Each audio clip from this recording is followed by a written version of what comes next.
మెట్పల్లి పట్టణంలోని పాత మండలం పరిషత్ కార్యాలయంలో అమ్మ చారిటబుల్ ట్రస్ట్ ఆధ్వర్యంలో అన్నపూర్ణ అమావాస్య సందర్భంగా అన్నదాన కార్యక్రమం ఘనంగా నిర్వహించారు. ఈ కార్యక్రమానికి ట్రస్ట్ అధ్యక్షులు పుల్ల జగన్ గౌడ్ అధ్యక్ష వహించారు. ముఖ్య అతిథిగా హాజరైన మైలరపు రాంబాబు, పుల్ల జగన్ గౌడ్ మరియు పుల్ల శ్రీనివాస్ గౌడ్లను శాలువతో సన్మానించి అన్నదాన కార్యక్రమాన్ని ప్రారంభించారు. ఈ సందర్భంగా వారు మాట్లాడుతూ సమాజ సేవలో భాగంగా ఇలాంటి సేవా కార్యక్రమాలు నిర్వహించడం అభినందనీయమని పేర్కొన్నారు. ట్రస్ట్ నిర్వహిస్తున్న సేవ కార్యక్రమాలకు తమ వంతు సహకారం ఎల్లప్పుడూ ఉంటుందని భరోసా ఇచ్చారు.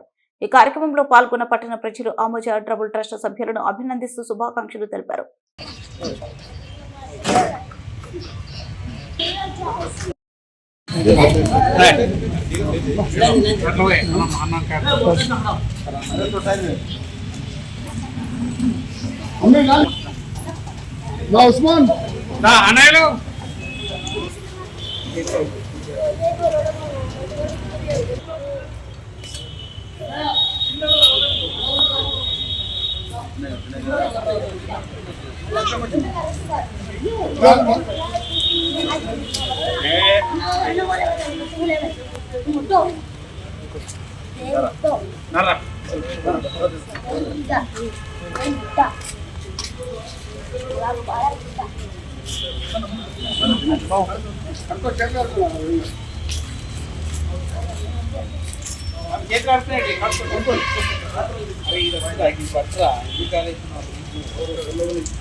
ఈరోజు మన మెట్పల్లి వాస్తవ్యులు పుల్ల శ్రీనివాస్ గారు అమ్మ చారిటబుల్ ట్రస్ట్ ఆధ్వర్యంలో అమావాస్య అంటే తల్లిదండ్రుల జ్ఞాపకార్థంగా మనం భోజనం పెడతాము.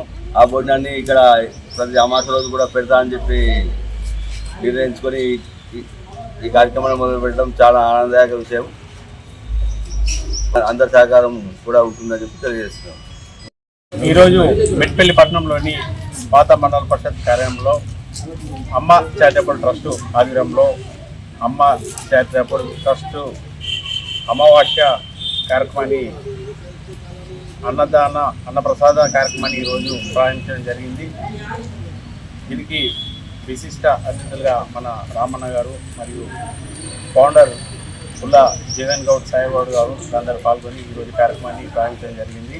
ప్రతి అమావాస్య రోజున మా అమ్మ చారిటబుల్ ట్రస్ట్ తరఫున అన్నదాన కార్యక్రమం చేస్తాము. అలాగే ప్రతినిత్యము నిరుపేదలకు 10 మంది నుండి 100 మంది వరకు ప్రతి వారికి అన్నం అందిస్తూ దాతల సహకారంతో మా అమ్మ చారిటబుల్ ట్రస్ట్ ముందుకెళ్తుంది. ఇక ముందు కూడా ఇంకా మంచి సేవా కార్యక్రమాలతో ముందుకెళ్తాము. శ్రీరణ గారు చేపట్టిన మంచి కార్యక్రమం అమావాస్య నాడు అన్నదాన కార్యక్రమం అనేది చాలా మంచి కార్యక్రమం. తను గతంలో కూడా మూగజీవుల లాంటి కోతులకు కానీ వాటి కానీ కూడా అండు పంపిణీ చేయడం, అందివ్వడం, అలాగే ప్రతిరోజు నిత్యం 100 మందికి అన్నదానం చేయడం అంటే మామూలు విషయం కాదు.